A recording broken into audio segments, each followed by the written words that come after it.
Okay guys, I am going to be showing you how to reshape this basket here. If you have a natural fiber basket, all you really need is a spray bottle, but you could actually use the sink, which is what I'll be doing today because I don't have a water bottle spray bottle.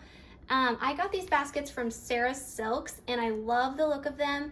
I like that after Easter that we can go ahead and use them for toys and different things that we want to hold. So I'll go ahead and wet the outside, wet the inside, let it sit for about a minute, and then the water will absorb into the fibers and they'll be easier to shape. Then I will stick it outside to air dry.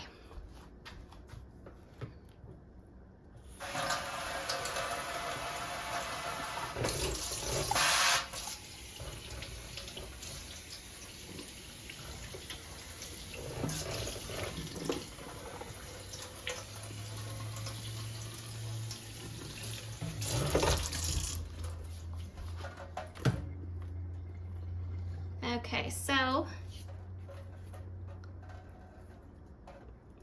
kind of shake that out, let it sit here for a minute,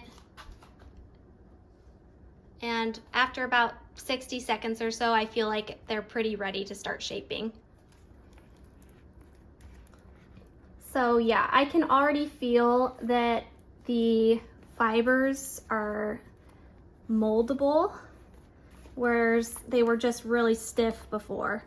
And so this is where you just kind of shape it with your hands until you get the look that you want. I think it helps to stick your hand on the inside while your outside hand makes a cup shape down at the bottom and on the sides.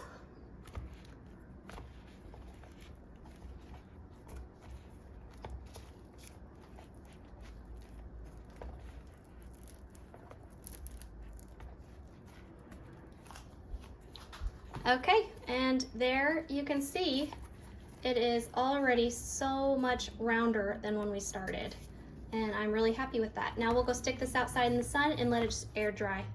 If you found this video helpful, please give it a thumbs up and be sure to stick around and hit the subscribe buttons so that you can get notified when I do our Easter video on what is going inside of these Easter baskets for my 4 kiddos.